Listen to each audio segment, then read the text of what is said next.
नमस्कार। आज की सबसे बड़ी खबर एक बार फिर लखनऊ से है। योगी आदित्यनाथ के बारे में है। यूपी में नई सरकार बनी है, इसलिए सबसे ज्यादा एक्शन ही है। चीफ मिनिस्टर योगी आदित्यनाथ और उनके मंत्री ये मैसेज देने की कोशिश कर रहे हैं कि सरकार कैसे चलेगी, किस अंदाज में काम करेगी। पहला टारगेट है कानून व्यवस्था और इसके लिए जरूरी है पुलिस महकमा दुरुस्त हो। इसलिए उन पुलिस वालों पर सबसे पहले गाज गिरी जिनकी रिपोर्ट नेगेटिव थी। उत्तर प्रदेश में 100 से भी ज्यादा पुलिस वालों को सस्पेंड किया जा चुका है। ज्यादातर सस्पेंशन गाजियाबाद, मेरठ और नोएडा में हुए हैं। गाजियाबाद में 44 और नोएडा में 20 पुलिस वालों को सस्पेंड किया गया है। मेरठ में 62 पुलिस वालों को लाइन हाजिर किया गया। लखनऊ में 7 इंस्पेक्टर्स को सही तरीके से ड्यूटी न करने और इमोरल प्रैक्टिस फॉलो करने के लिए सस्पेंड कर दिया गया। इसके अलावा पुलिस वाले कैसे काम करते हैं, लोगों के साथ कैसे पेश आते हैं, थानों का क्या हाल है, ये जानने के लिए आज चीफ मिनिस्टर योगी आदित्यनाथ खुद लखनऊ के हजरतगंज थाने में पहुंचे। थाने में किसी को मुख्यमंत्री आने की कानो कान खबर नहीं थी। विजिट पूरी तरह से सरप्राइज था, इसलिए मुख्यमंत्री को थाने में देखकर पुलिस वाले भी दंग रह गए। कल जिस तरह एनेक्सी बिल्डिंग में योगी ने बद इंतजामी और पुअर मैनेजमेंट को लेकर अफसरों को डायरेक्शंस दी थी, आज उसी तरह थाने में जाकर चीफ मिनिस्टर ने एक कमरे को देखा, पूछा ड्यूटी कैसे लगती है, किसकी तैनाती कहाँ होती है, थाने में कितनी गाड़ियां हैं, किसी तरह की शिकायत मिलने पर एक्शन कैसे होता है, सब कुछ पूछा।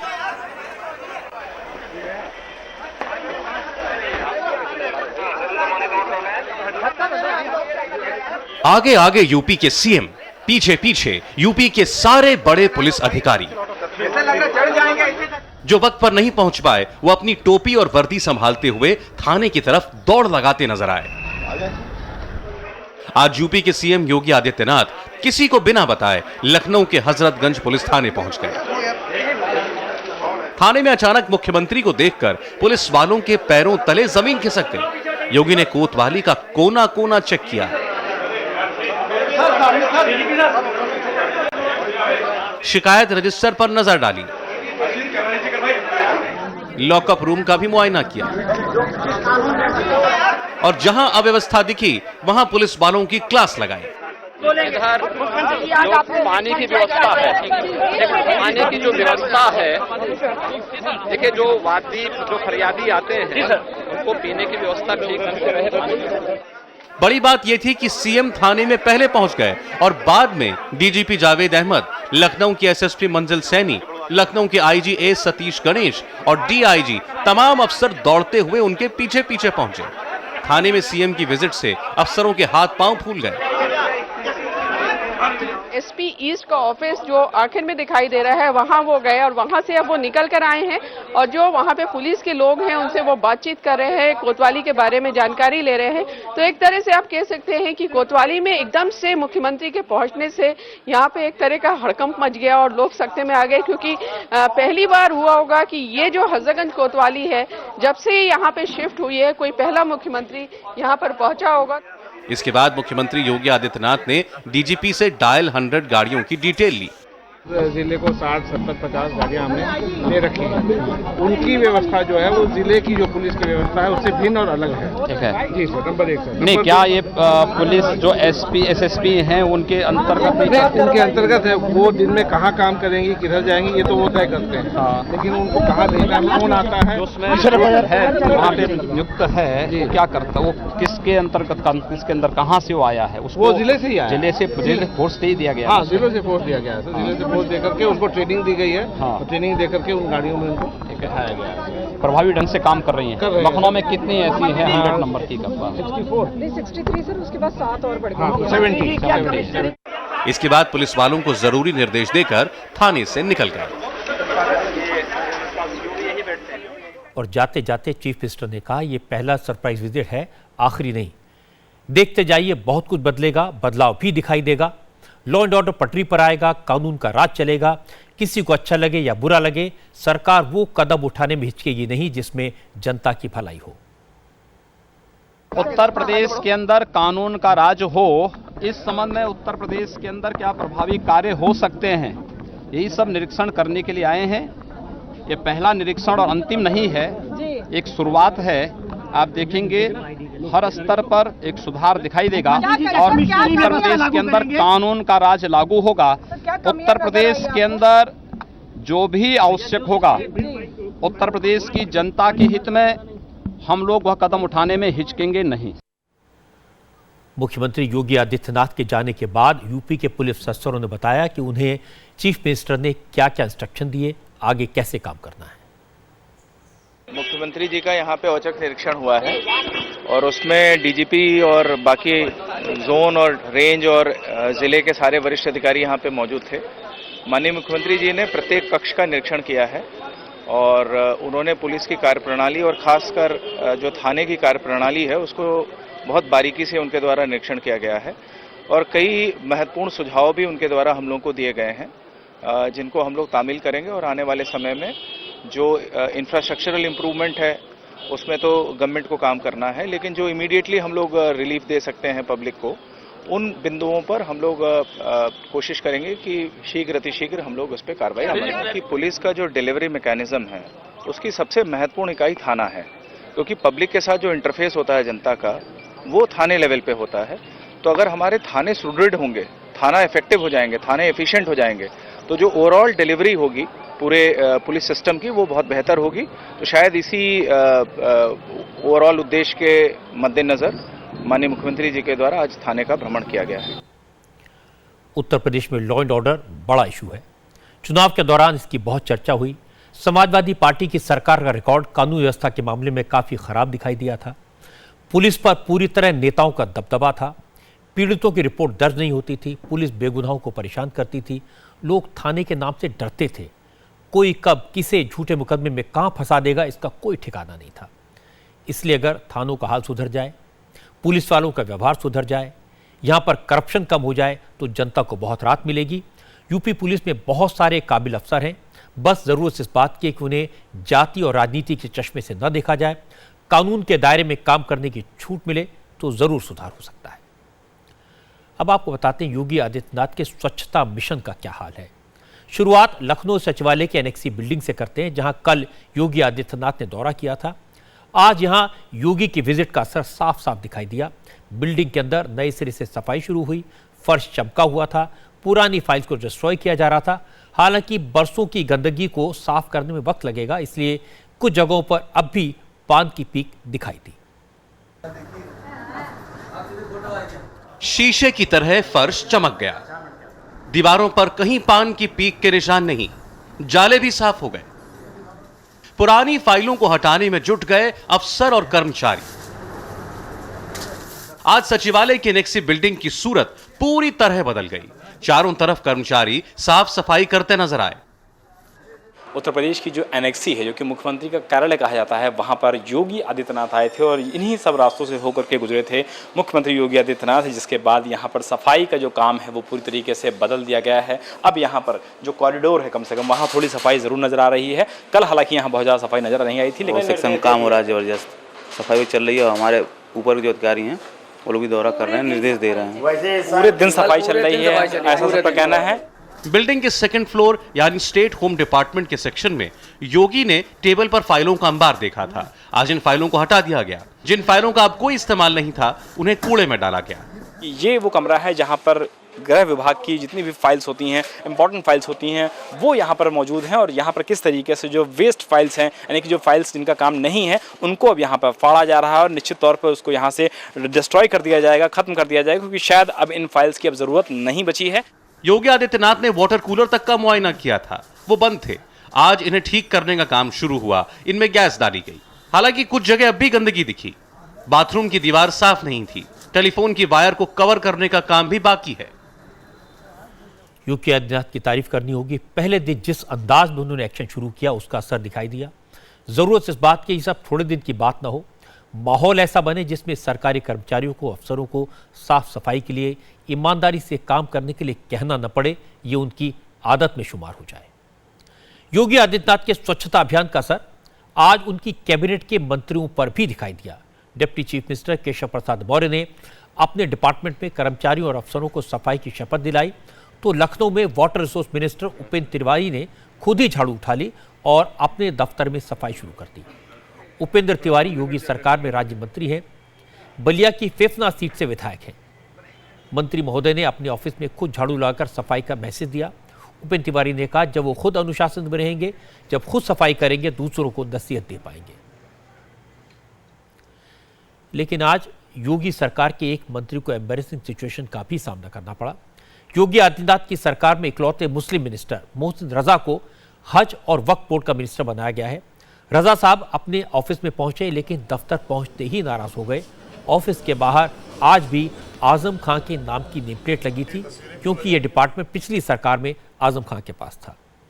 मोहसिन रजा ने इसे इग्नोर कर दिया, लेकिन जब कमरे में पहुंचे तो उन्हें वाकई में गुस्सा आया, क्योंकि दीवारों पर अखिलेश यादव के साथ साथ आजम खां की तस्वीर टंगी हुई थी। मोहसिन रजा ने अफसरों से पूछा कि आपको नहीं पता कि सरकार बदल गई है? अफसरों ने जवाब दिया, सरकार तो बदल गई, लेकिन पुरानी नेम प्लेट और तस्वीरें हटाने का भी आदेश नहीं मिला है। ये ऑफिस में आपको पता है सरकार किसकी है? तस्वीरें क्यों लगी हुई हैं?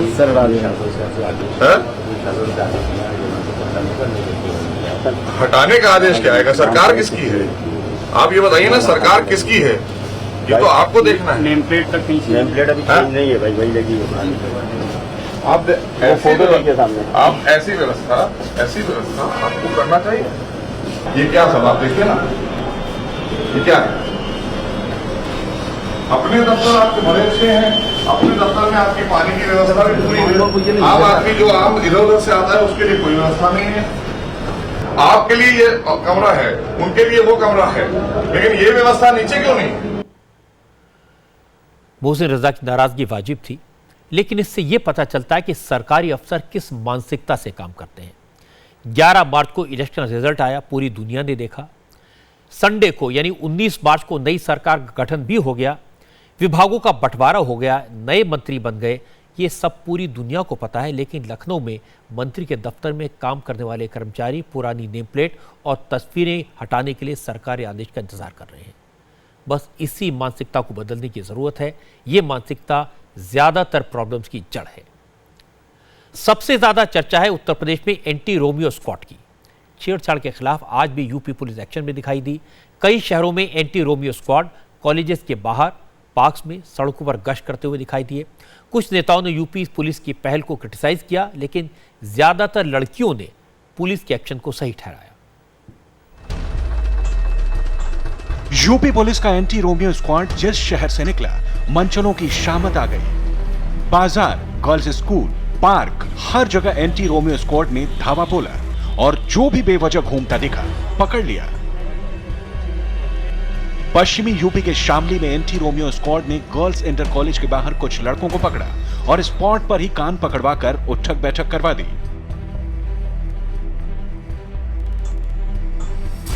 बरेली में एंटी रोमियो दस्ते ने कॉलेज, बाजार और पार्कों पर दबिश मारी। कुछ लड़कों को हिदायत के साथ छोड़ दिया और कुछ मंचलों को जीप में बिठाकर थाने ले आए। हमारे बरेली जिले में भी और जिलों की तरह ही यहाँ पे एंटी रोमियो स्क्वाड बनाए हैं, जिसमें हम लोगों ने हर थाने में एक सब इंस्पेक्टर, 2 सिपाही, एक महिला सिपाही लगाए हैं, जो स्कूल और कॉलेजेस के आसपास और ऐसे जगह पर जहाँ पर शोहदे जो छेड़खानी या इस तरह की कोई हरकत करते हैं, ऐसी जगहों पर चेकिंग कराएंगे। कानपुर से लेकर गोरखपुर तक हर शहर में एंटी रोमियो स्क्वाड मुस्तैदी से काम कर रहा है। जहां पुलिस का दस्ता पहुंचता है, खलबली सी मच जाती है। कानपुर में पुलिस का दस्ता एक पार्क में पहुंच गया। लड़के लड़कियों से पूछताछ की गई। मुख्यमंत्री योगी के शहर गोरखपुर में भी पुलिस ने कॉलेज के बाहर खड़े लड़कों से सख्ती से पूछताछ की। DAVPG कॉलेज है ये यहाँ पर इस कॉलेज से के गेट के ठीक बाहर लड़के खड़े हैं। यहाँ से लड़कियों के निकलते हुए हम देख रहे हैं और ये बाहर गेट पर खड़े हुए पान की दुकान पर फिक्रे कैसे जाते हैं यहीं पर। और देखिए वहाँ पर सामने 2 और लड़कों को रोक लिया है महिला पुलिस ने। लड़कियों के स्कूल के आगे पीछे लोग चक्कर काटते, इसलिए उन लोग को रोक रोक के चेतावनी दी जा रही है। पुलिस की इस कार्रवाई से मंचले खौफ में हैं, लेकिन कॉलेज और काम पर निकलने वाली लड़कियां खुश हैं। छेड़छाड़ होती है, बहुत आम समस्या है, क्योंकि हम लोग इतनी प्रॉब्लम फेस करनी पड़ती है। हम लोग कॉलेज आते हैं, इतनी प्रॉब्लम्स होती है, तो वो ज़रूरी है। जो इन्होंने बनाया ये संगठन, उनके लिए बहुत ज़रूरी है। ये बात सच है कि लड़के देखेंगे, आपको लगातार घूरते रहेंगे और आप जहाँ जाओगे उसके पीछे करेंगे, कमेंट बाजी करते हैं। अगर ये चीज़ रुक जाती है तो बहुत ही अच्छी बात है। एंटी रोमियो स्क्वाड की कार्रवाई को लेकर आज सियासत हुई। विरोधी दलों के नेताओं ने एंटी रोमियो स्क्वाड को जो इशू है उसको पार्लियामेंट के अंदर उठाया, बाहर उठाया, दोनों जगह। रामगोपाल यादव ने कहा, इस तरह का एक्शन लड़कों और लड़कियों पर अत्याचार करने का एक तरीका बन गया है, ये बंद होना चाहिए। नौजवानों पर, चाहे लड़का हो या लड़की, उन पर अत्याचार करने का एक तरीका है, बना दिया है।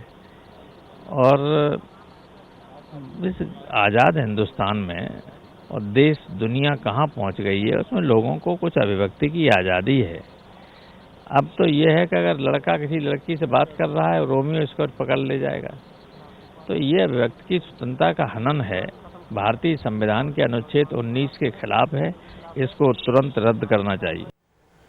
लोकसभा में कांग्रेस के एमपी रंजीत रंजन ने एंटी रोमियो स्क्वाड के काम करने के तरीके पर ऑब्जेक्शन किया। रंजीत रंजन ने कहा कि रोमियो स्क्वाड के नाम पर नौजवानों को बेवजह परेशान किया जाता है। रंजीत रंजन को जवाब दिया होम मिनिस्टर राजनाथ सिंह ने। राजनाथ सिंह ने कहा कि यूपी में एक्शन जाति, धर्म या चेहरा देखकर नहीं हो रहा, जो गलती करेगा उसे बख्शा नहीं जाएगा और किसी बेगुनाह को तंग नहीं किया जाएगा। उत्तर प्रदेश के deputy chief minister Keshav Prasad Maurya ने भी कहा कि एंटी रोमियो स्क्वाड किसी को बेवजह परेशान नहीं करेगा, लेकिन ये बहन और बेटियों के लिए उत्तर प्रदेश में सुरक्षित माहौल बनाने के लिए जरूरी है। किसी को अकारण प्रताड़ित नहीं किया जाएगा, लेकिन उत्तर प्रदेश के अंदर अब किसी बहन बेटी के साथ छेड़छाड़ की घटना किसी प्रकार की बर्दाश्त नहीं की जाएगी। राजनीति करने वाले कुछ भी कहें, लेकिन लड़कियों से छेड़छाड़ उत्तर प्रदेश में बड़ी समस्या है। लड़कियों के स्कूलों के बाहर, कॉलेजों के बाहर मजनू इकट्ठा होते हैं। मोहल्लों में, सड़कों पर ऐसे स्पॉट बने हैं जहां से लड़कियों का निकलना मुश्किल हो जाता है। लड़कियां डर के मारे घर से बाहर नहीं निकलती थीं, स्कूल जाना छोड़ देती हैं। अब निज़ाम बदला है, सरकार बदली है, तो पुलिस ने भी लड़कियों को कहा उन्हें फ़ोन करके बताएं कि छेड़छाड़ की घटनाएं कहाँ होती हैं, कौन करता है। लड़कियों का नाम गुप्त रखा जाएगा। ये एक अच्छी पहल है, इसे कड़ाई से लागू करना चाहिए। दिन में यूपी पुलिस के एंटी रोमियो स्क्वाड ने मोर्चा संभाल रखा है। दूसरी तरफ दिन ढलने के बाद सड़कों के किनारे या पब्लिक प्लेसेस पर शराब पीने वालों के खिलाफ भी एक्शन शुरू हो गया है। पुलिस ने सड़क पर शराब पीने वालों के खिलाफ एंटी चीयर्स मिशन चलाया है। जो खुले में शराब पीता मिलेगा उसका नशा उतारा जाएगा।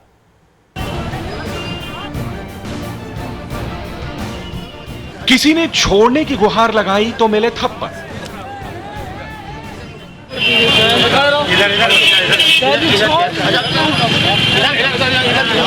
किसी ने ये पिटाई देखकर चुपचाप पुलिस की गाड़ी में बैठ जाना बेहतर समझा।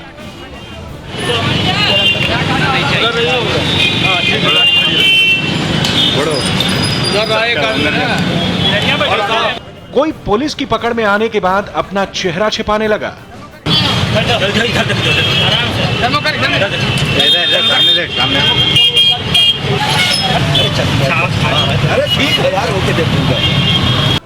ये तस्वीरें प्रधानमंत्री नरेंद्र मोदी के संसदीय क्षेत्र वाराणसी की हैं। दरअसल पुलिस को कई दिनों से शिकायत मिल रही थी कि कुछ लोग अक्सर यहां खुले में शराब पीते हैं और उसके बाद हंगामा करते हैं, जिसके बाद पुलिस ने इन शराबियों के खिलाफ एंटी चीयर्स मिशन को अंजाम दिया। पुलिस ने छापेमारी की तो रंगे हाथ 1 दर्जन से ज्यादा लोग पकड़े गए। अभियान के दौरान मौके पर ही कई शराबियों को पकड़कर उठक बैठक कराई गई और उसके बाद चालान किया गया। पुलिस को मौके से शराब और बियर की बोतलें भी मिली। अधिकारियों के निर्देश पे सड़क के किनारे शराब पीने वालों के खिलाफ अभियान चलाया जा रहा है। कितने लोग पकड़े गए हैं, उनके खिलाफ क्या कार्रवाई? कुल 14 लोग पकड़े गए हैं। इनके खिलाफ कठोर वैधानिक कार्रवाई की जाएगी और भविष्य में भी जो लोग इस तरह का हरकत करेंगे, कानून भंग करेंगे, उनके खिलाफ कार्रवाई। ये भी यूपी में बड़ी प्रॉब्लम है। पुलिस लोगों से अपील कर करके थक गई, पब्लिक प्लेसेस पर शराब न पिएं, शराब पी के गाड़ी न चलाएं, लेकिन इसका कोई असर नहीं हुआ। सड़कों के किनारे गाड़ियां खड़ी करके वहां शराब पी जाती है, झगड़े होते हैं, एक्सीडेंट्स होते हैं। इसलिए मेरी अपील है कि ऐसा ना करें। अगर आप ऐसा करेंगे तो फिर पुलिस एक्शन करेगी। आज प्रधानमंत्री नरेंद्र मोदी ने एक अच्छा काम किया। यूपी के सांसदों को समझाया कि वो यूपी में ट्रांसफर पोस्टिंग के लिए चीफ मिनिस्टर आदित्यनाथ पर प्रेशर न बनाएं। मोदी ने कहा यूपी के सभी बीजेपी एमपीज को ये बात कही। उन्होंने बीजेपी के एमपीज को नाश्ते पर बुलाया था। इस दौरान मोदी ने एमपी से कहा कि यूपी में इतनी बड़ी जीत सबकी मेहनत का नतीजा है, लेकिन अब ये सबकी जिम्मेदारी है कि सरकार को पूरी आज़ादी के साथ काम करने दिया जाए। प्रधानमंत्री ने सांसदों को नसीहत दी कि वो पुलिस और अधिकारियों पर दबाव न डालें, योगी आदित्यनाथ के पास ट्रांसफर और पोस्टिंग के लिए अफसरों के नाम न भेजें। पुलिस के अफसरों पर दबाव न डालें, उन्हें कानून के मुताबिक काम करने दें। जो अफसर गलत काम करेंगे उन्हें नतीजा भुगतना पड़ेगा। सरकार बदलने का असर पंजाब में भी दिखाई दिया। कैप्टन अमरिंदर सिंह ने वही काम शुरू किया जिसकी सबसे ज्यादा जरूरत थी। पिछले 2 दिन से पंजाब के शहरों और गांवों की गलियों में मुनादी हो रही है। ढोल बजाकर जनता का ध्यान आकर्षित किया जाता है, फिर ऐलान किया जाता है कि ड्रग्स का धंधा करने वालों के लिए आखिरी मौका है, सुधर जाएं, इस गंदे धंधे को छोड़ दें वरना जेल जाने को तैयार रहें। इसके साथ कांग्रेस के एमएलए भी अपने अपने इलाकों में छोटी छोटी सभाएं करके लोगों को ड्रग्स से दूर रहने की अपील कर रहे हैं और ड्रग पेडलर्स को चेतावनी दे रहे हैं। सुनो जी, एक कांग्रेस सरकार वालों सूचित किया जाता है जेड़ा भी कोई नशा किसी भी ढंग का बेचता फड़िया गया वो ते कानूनी सख्त कार्रवाई की जाएगी जी। ये सरकार कैप्टन वालों बुनियादी हो रही है। ये तस्वीर गुरदासपुर की है, जहां गांव की गलियों में ढोल बजाकर ड्रग्स माफिया के खिलाफ मुनादी हो रही है। कैप्टन अमरिंदर सरकार बनने के बाद पंजाब के अलग अलग हिस्सों में इन दिनों ऐसी तस्वीरें आम हैं। कपूरथला में भी मुनादी के जरिए नशे के सौदागरों को 24 घंटे में कारोबार समेट लेने का अल्टीमेटम दिया गया। होशियार, खबरदार, आ गई कैप्टन साहब की सरकार। 24 घंटे के अंदर अंदर जो कोई नशा की तस्करी करते हो या नशा बेचते हो वो अपना धंधा कृपया बंद करके मुख्य धारा में आ जाएं। अगर नशा तस्करों ने अपना धंधा ना बंद किया तो उनके ऊपर सख्त से सख्त कानूनी कार्रवाई की जाएगी। नशे के खिलाफ मुनादी की कमान कांग्रेस विधायकों और सीनियर नेताओं ने थामी है। कांग्रेस कार्यकर्ता गांव-गांव जाकर लोगों को नशे के खिलाफ जागरूक कर रहे हैं। सफेद और खाकी वर्दी इनकी मर्जी से ड्रग पंजाब में बिकी है और मैं ज्यादा नहीं कपूरथले की जिम्मेवारी लेता हूं कि कपूरथले में हम कोई ऐसा किसी को अख्तियार नहीं देंगे कि वो शरेआम ड्रग बेचे। कांग्रेस विधायक गांव और कस्बों में छोटी छोटी मीटिंग कर रहे हैं और लोगों से मदद की अपील कर रहे हैं। मैं तो अपनी सरकार का सलाह देना चाहना ਤੇ ਤੁਹਾਨੂੰ ਬੇਨਤੀ ਕਰਨਾ ਵੀ ਪਿੰਡ ਉਸ ਸਰਕਾਰ ਨੂੰ ਬਚਾਓ ਤੇ ਸਾਡੀ ਮਦਦ ਕਰੋ। ਇਹ ਜਿਹੜਾ ਨਸ਼ਾ ਵਾ ਚਿੱਟੇ ਦਾ ਨਸ਼ਾ ਵਾ ਤੁਹਾਡੀ ਮਦਦ ਬਿਨਾਂ ਖਤਮ नहीं हो सकता। कैप्टन अमरिंदर सिंह की यह पहल अच्छी है। पंजाब में ड्रग्स की समस्या बहुत बड़ी है। अकाली सरकार की विदाई का एक बड़ा कारण यह था कि उन्होंने ड्रग माफिया पर कंट्रोल नहीं किया, बल्कि लोगों को यह इंप्रेशन हो गया था कि इसमें नेता और पुलिस मिले हुए हैं। अगर अमरिंदर सिंह इस ड्रग्स के माफिया के ताकतवर लोगों से नेक्सस को खत्म कर पाए, ड्रग्स को रोक पाए, तो यह बड़ा काम होगा। वक्त एक ब्रेक का। ब्रेक के बाद आपको दिखाएंगे एक सांसद की गुंडागर्दी की खबर। एमपी महोदय ने पहले चप्पल चलाई और फिर यह बताया कि कितनी चप्पल मारी।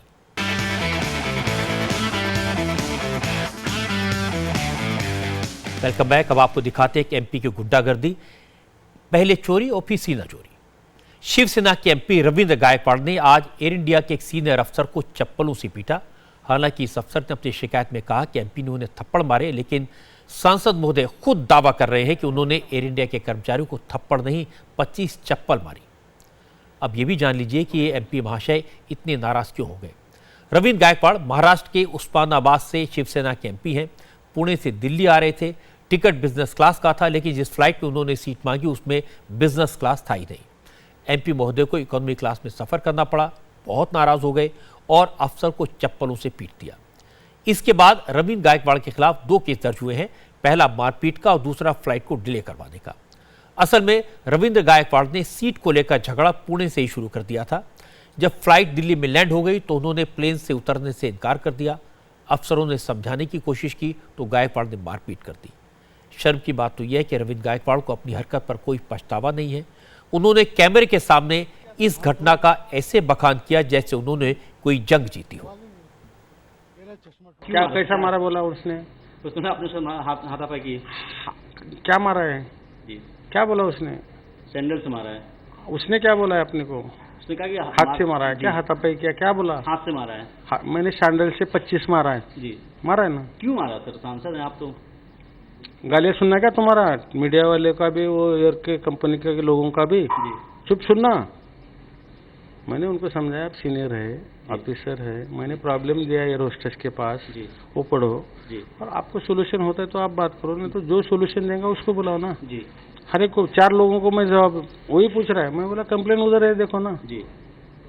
नहीं मैं देखता हूँ, अरे तेरे हाथ में क्या है जी।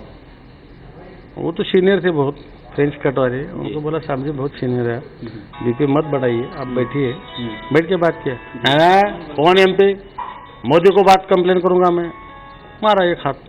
लेकिन आप तो सांसद हैं सर। अरे कई का सांसद यार, गाजा खा दूंगा हर एक का, मैं शिवसेना सांसद हूँ, बीजेपी का नहीं गाजा खाने को। रविंद्र गायकवाड़ का रवैया हैरान करने वाला है। कोई इस तरह की हरकत करने के बाद अपनी पीठ कैसे ठोक सकता है? लेकिन जब मामले में तूल पकड़ा, बार बार सवाल पूछे गए, केस रजिस्टर हो गए, तो दूसरे दलों के नेताओं ने इनकी आलोचना की, तो रविंद्र गायकवाड़ की बहादुरी किनारे हो गई। जब हमारे संवाददाता मनीष ने उनसे पूछा आखिर कोई सांसद किसी अफसर के साथ ऐसा व्यवहार कैसे कर सकता है, तो रविंद्र गायकवाड़ ने प्रधानमंत्री नरेंद्र मोदी का नाम घसीटा। उन्होंने कहा उन्हें गुस्सा इसलिए आया था क्योंकि एयर इंडिया के अफसर ने मोदी का नाम अपमानजनक तरीके से लिया था। मोदी बोलता है मेरे को तो MP चल बोला, तो बाद में फिर भी मैं बोला सीनियर आदमी है यार, ये जगह है BP बढ़ रहा है उनका, मैं बैठ के बात करूँ, मोदी को कंप्लेन करूँगा, मोदी के चिल्लर आदमी है, ऐसा बोलता है क्या कोई ऑफिसर हो? तो मेरा तो अवमान किया ही, प्रधानमंत्री जी का भी अवमान किया उसने। मोदी को कंप्लेन करूँगा, प्रधानमंत्री जी को कंप्लेन करूँगा, ऐसा बोलना चाहिए ना? नहीं।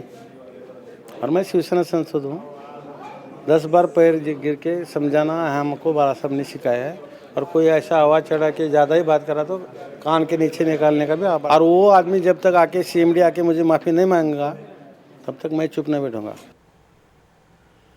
मारे भी ये और माफी एयर इंडिया का अधिकारी मांगे। एयर इंडिया के जिस अधिकारी को शिवसेना MP ने पीटा, उनका नाम शिव कुमार है, उम्र करीब 60 साल है, वो एयर इंडिया के सीनियर मैनेजमेंट का हिस्सा है। शिव कुमार ने इस घटना की रिपोर्ट दिल्ली एयरपोर्ट के पास पुलिस स्टेशन में लिखवाई है। पुलिस स्टेशन जाते हुए उन्होंने दिखाया कि रविंद्र गायकवाड़ ने पीटते हुए कैसे उनका चश्मा तक तोड़ दिया। आपके साथ बदतमीजी हुई? बिल्कुल हुई, 100%। सर आपका चश्मा भी तोड़ दिया सर? हाँ तोड़ दिया। क्या आपको लग रहा था कि ऐसा कभी होगा? नहीं, सवाल ही नहीं उठता, मेरा चश्मा टूटा था। एयर इंडिया ने इस घटना पर जांच के लिए कमेटी बनाई है। जल्दी इसकी रिपोर्ट सिविल एविएशन मिनिस्टर को सौंपी जाएगी। इस दौरान civil aviation minister Ashok Gajapati Raju ने इस घटना पर हैरानी जताई। उन्होंने कहा किसी भी हालत में मारपीट को स्वीकार नहीं किया जा सकता।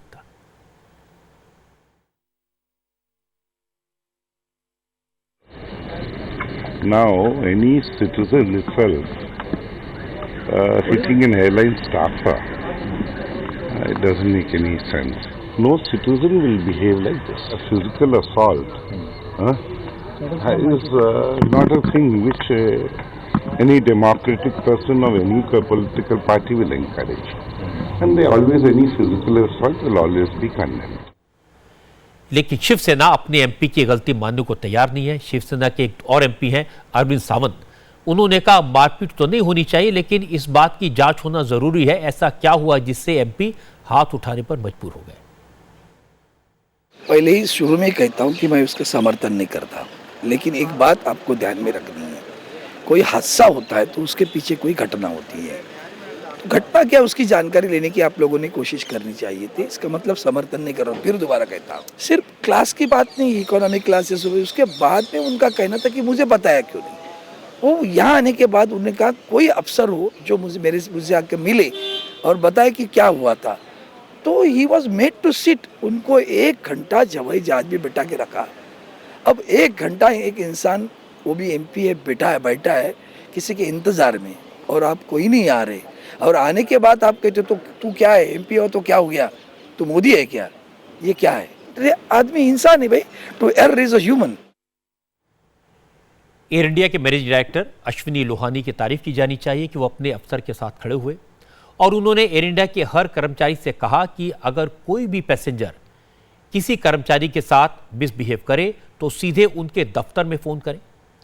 कोई कितना बड़ा नेता हो, सांसद हो, मंत्री हो, लेकिन उन्हें किसी पर हाथ उठाने का हक नहीं है। मारपीट करने वाले MP के खिलाफ एक्शन होना चाहिए, और एक्शन भी ऐसा हो जिससे दूसरों को सबक मिले। पिछड़ी जातियों को आरक्षण देने के मुद्दे पर आज सरकार ने एक बड़ा फैसला किया है। अदर बैकवर्ड क्लास में अब किन जातियों को जोड़ा जाए या हटाया जाए, इसका फाइनल फैसला पार्लियामेंट करेगी। सरकार ने पिछड़ा वर्ग आयोग को भंग करके नया आयोग बनाने का फैसला किया है, और इसके लिए संविधान संशोधन किया जाएगा। अब नया आयोग ये सिफारिश करेगा किन जातियों को पिछड़े वर्ग में शामिल करना है और किन जातियों को इससे हटाना है। इस आयोग की सिफारिश पार्लियामेंट में पेश की जाएगी और फाइनल फैसला पार्लियामेंट में चर्चा के बाद होगा। इस आयोग को कॉन्स्टिट्यूशनल बॉडी का दर्जा दिया जाएगा। नए आयोग का नाम होगा national commission for social and educationally backward classes. इस फैसले का एक फायदा तो होगा, पिछड़े वर्ग में शामिल होने के नाम पर जो सियासत होती है वो कम हो जाएगी। अब तक पिछड़ा वर्ग आयोग की सिफारिश पर सरकार फैसला करती थी। जिन जातियों को ओबीसी में शामिल कर दिया तो सवाल होता था क्यों किया, जिनको नहीं किया जाता तो उनके बारे में कहा जाता था क्यों नहीं किया। अब ऐसा नहीं होगा। सिफारिशें पार्लियामेंट में रखी जाएंगी, चर्चा होगी, फैसला होगा। इससे सभी पार्टियों का स्टैंड जनता के सामने आ जाएगा और पब्लिक को असलियत समझ आ जाएगी। अब आपको बताते हैं लंदन टेरर के बारे में। कल लंदन में पार्लियामेंट के पास आतंकी हमला हुआ था। लंदन में हुए टेरर अटैक के बाद आज ब्रिटेन की पुलिस ने ब्रिटेन के कई इलाकों में एक साथ सर्च ऑपरेशन किए। शक के आधार पर 8 लोगों को अरेस्ट किया। इनमें से कुछ लोग हमले में मारे गए आतंकवादी के साथी बताए गए हैं। फिलहाल पुलिस और लंदन की सिक्योरिटी एजेंसीज ने हमलावर की डिटेल्स रिवील नहीं की हैं, उसका नाम नहीं बताया, लेकिन इतना बता दिया कि आतंकवादी के बारे में सीक्रेट सर्विस और सिक्योरिटी एजेंसी अनजान नहीं थी। वो इंटेलिजेंस एजेंसीज के रडार पर था, उससे पूछताछ भी हुई थी। लेकिन कि प्राइम मिनिस्टर टेरेसा मे ने आतंकवादी हमले पर संसद को ब्रीफ किया। उन्होंने कहा ये इस्लामिस्ट टेररिज्म का नमूना है। जिस शख्स ने हमले को अंजाम दिया वो ब्रिटिश नागरिक है, उसकी पहचान पुलिस के पास है, लेकिन जांच पूरी होने के बाद ही उसे पब्लिक किया जाएगा। इस हमलावर का आईएसआई से कनेक्शन था या नहीं कहना मुश्किल है। आईएसआई का दावा कि वो इसके पीछे है कितना सच्चा है ये कहना मुश्किल है, लेकिन आईएसआई ने एक मानसिकता ज़रूर पैदा की है और ये हमला उस मानसिकता का नतीजा है। इस मानसिकता पर कब्जा करने की, इसे रोकने की ज़रूरत है। पाकिस्तान के बारे में बताते हैं आपको। आज पाकिस्तान के नेशनल डे के मौके पर प्रधानमंत्री मोदी ने अपने काउंटर पार्ट नवाज शरीफ को बधाई दी, लेटर लिखकर शुभकामना दी। टेलीफोनिक कॉन्वर्सेशन तो नहीं हुआ, लेकिन पाकिस्तान ने फिर से कश्मीर का नाम लिया। आज पाकिस्तान के प्रेसिडेंट ने इंडिया के साथ डायलॉग इनिशिएट करने की वकालत की। पाकिस्तान नेशनल डे के मौके पर पाकिस्तान के राष्ट्रपति ममनून हुसैन ने कहा कि पाकिस्तान भारत के साथ बातचीत में इंटरेस्टेड है, डायलॉग करना चाहता है, लेकिन बातचीत में कश्मीर का इशू शामिल होना चाहिए क्योंकि कश्मीर का एजेंडा आज़ादी के वक्त से अधूरा है। ममनून हुसैन ने एलओसी पर सीजफायर वायलेशन के लिए भी भारत की तरफ उंगली उठाई। इधर दिल्ली में भी पाकिस्तान के हाई कमिश्नर अब्दुल बासित ने कश्मीर की बात की। बासित ने कहा बातचीत के लिए तैयार है, लेकिन कश्मीर बुनियादी मसला है। हम भारत के साथ भी अच्छे ताल्लुकात रखना चाहते हैं और हमारी कोशिश हमेशा से ये रही है कि हमारे ताल्लुकात भारत के साथ भी अच्छे हमसायों जैसे हों। और हम उम्मीद करते हैं कि भारत के साथ हमारे ताल्लुकात बेहतर होंगे। हम जितने भी हमारे मसाइल हैं, तनाज़ात हैं, उनको हम पुरअमन तरीके से हल करेंगे। खास तौर पर जम्मू और कश्मीर का मसला, जो बुनियादी मसला है पाकिस्तान और भारत का, इसको भी हम कश्मीरी अवाम के उमंगों के मुताबिक हल करेंगे। तारीख इस बात की गवाह है अज़ीज़ हमवतनों कि तहरीक की आज़ादी की जो तहरीकें हैं उनको वक्ती तौर पर दबाया तो जा सकता है, लेकिन दायमी तौर पर खत्म नहीं किया जा सकता। हमें इस बात का यकीन है कि जो जद्दोजहद कश्मीरी अवाम कर रहे हैं वो बिलआखिर इंशाअल्लाह कामयाब होगी। ये बात सही है कि आज़ादी के बाद से कश्मीर का एजेंडा अधूरा है। पाकिस्तान ने कश्मीर के कुछ हिस्से पर जो अवैध कब्जा किया हुआ है उसे खाली कराना है। जब तक ये नहीं होगा तब तक कश्मीर का एजेंडा वाकई में अधूरा रहेगा। असल में पाकिस्तान जानता है अगर भारत और पाकिस्तान के बीच बात होगी तो सबसे पहले आतंकवाद का इशू उठेगा। पाकिस्तान से स्टेट स्पॉन्सर टेररिज्म को बंद करने को कहा जाएगा। हाफिज सईद और मसूद अजहर जैसे आतंकवादियों को भारत के हवाले करने की मांग होगी। इन सब से बचने का एक ही तरीका है, कश्मीर का मुद्दा उठा दो, बातचीत की पहल भी जाएगी और बातचीत की कोई गुंजाइश भी नहीं होगी। और यही काम पाकिस्तान के राष्ट्रपति ने आज किया। अब आपको दिखाते हैं आज की पॉजिटिव खबर, अच्छी खबर। आज बात कर्नाटक के गरीब परिवार के लड़की की है। मुस्लिम परिवार है। कर्नाटक के मैया की रहने वाली सारा MBA की पढ़ाई करना चाहती थी, लेकिन घर के हालात अच्छे नहीं थे कि वो MBA कॉलेज की फ़ीस भर सके। पिता शुगर फैक्ट्री में काम करते हैं। ये सिख इंडस्ट्री होने की वजह से उन्हें कई बार वक्त पर तनख्वाह नहीं मिलती। इसी वजह से सारा एजुकेशन लोन लेकर पढ़ाई करना चाहती थी। उसने जब बैंक से लोन के लिए बात की तो बैंक वालों ने उनके फादर की फाइनेंशियल कंडीशन को देखते हुए लोन देने से मना कर दिया। ऐसे में सारा ने प्रधानमंत्री नरेंद्र मोदी को खत लिखा। 10 दिन के भीतर पीएमओ की तरफ से जवाब आ गया और सारा को लोन मिल गया। आपको इस लड़की की बात सुनवाएं, उससे पहले दिखाते हैं कि सारा ने प्रधानमंत्री को चिट्ठी में क्या लिखा था। आदरणीय सर, मैं एक मिडिल क्लास मुस्लिम परिवार से हूँ जहाँ लड़कियों को पढ़ाने के लिए बढ़ावा नहीं दिया जाता, लेकिन फिर भी मैं MBA की पढ़ाई कर रही हूँ।